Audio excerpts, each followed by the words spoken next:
Vendemmia tardiva per il Friularo di OCG, siamo nella splendida cornice di Villa Widman Borletti a Bagnoli di Sopra, andiamo a sentire le voci dei protagonisti.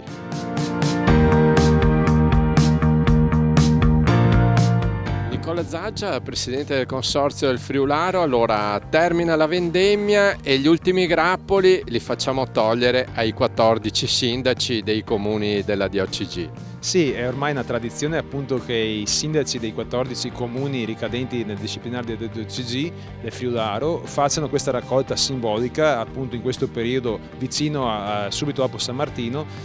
per simbolicamente concludere questa vendemmia del 2024. È stata una vendemmia impegnativa sotto certi aspetti perché è stata molto lunga, e la vendemmia è stata caratterizzata da piogge soprattutto nel mese di settembre che hanno rallentato la maturazione delle uve dopo un periodo comunque molto caldo, e questo ha fatto sì comunque che le uve siano arrivate a una maturazione seppur lenta molto buona come produzione, e le premesse sono ottime per un raccolto veramente positivo, e soprattutto per il nostro Friularo anche sono iniziate quelle tecniche di appassimento per ottenere un prodotto appunto che rispetti le caratteristiche di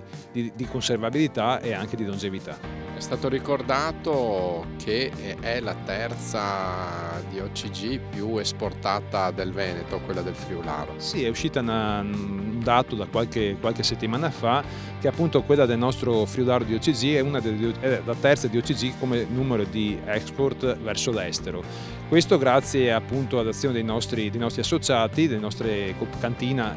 cooperativa e cantina del dominio di Bagnoli, che già da qualche anno hanno iniziato ad esportare in paesi extra UE e anche comunitari i propri prodotti. È vero, il Friularo a volte è più conosciuto, o meglio in questo caso è più conosciuto all'estero che non proprio nel territorio da cui parte. Senatore De Poli, fresco di vendemmia. Ma sicuramente sì, fa molto piacere essere qui a Bagnoli appunto per questa vendemmia del Friularo, però per la presentazione anche di questo vino straordinario, una delle nostre eccellenze del Veneto e vorrei dire anche a livello nazionale. Dobbiamo farlo conoscere, lo dicevo prima, dobbiamo farlo conoscere anche al di fuori e quindi lo presenteremo anche al Senato della Repubblica Italiana. Per caso l'anno prossimo al 30° appunto anniversario del consorzio di tutela di questo territorio, e credo che questo sia uno dei prodotti importanti che viene dal nostro mondo agricolo, dai nostri viticoltori, e che producono con le loro mani una cosa importante, nonostante le problematiche climatiche che abbiamo visto quest'anno, un anno o due fa poi c'era invece quest'anno troppa acqua, allora non ce n'era, costi sempre in aumento, però continuano a lavorare, la terra fa parte della nostra storia, è il nostro presente e sarà il nostro futuro, e quindi dobbiamo ringraziare tutti i nostri produttori proprio per quello che fanno, e oggi soprattutto per le eccellenze come quella del Friularo. Vincenzo Gottardo, la vendemmia del Friularo è una vendemmia emblematica, arriva un po' alla fine dell'annata agricola ed è importante perché, come abbiamo sentito, è la terza DOCG più esportata del nostro Veneto ed è una realtà padovana. Assolutamente sì, una realtà padovana, rappresenta un'imprenditoria speciale alla quale noi teniamo molto, una comunità e un territorio che hanno tanto da raccontare, ricco di tradizioni, di storie. La vendemmia sicuramente fa parte di queste. Un ringraziamento particolare va al dominio di Bagnoli che con molta fatica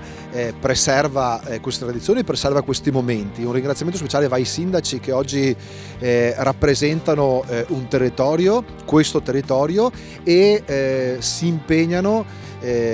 a tenere alto il nome di questo vino che rappresenta storia ma rappresenta anche innovazione. Si chiude la vendemmia più tardiva del calendario e con risultati molto buoni. Abbiamo sentito cosa ha detto il presidente del consorzio Nicola Zaggia, risultati molto buoni nonostante le condizioni climatiche non ci abbiano aiutato, nonostante i costi di produzione sono sempre più alti, nonostante anche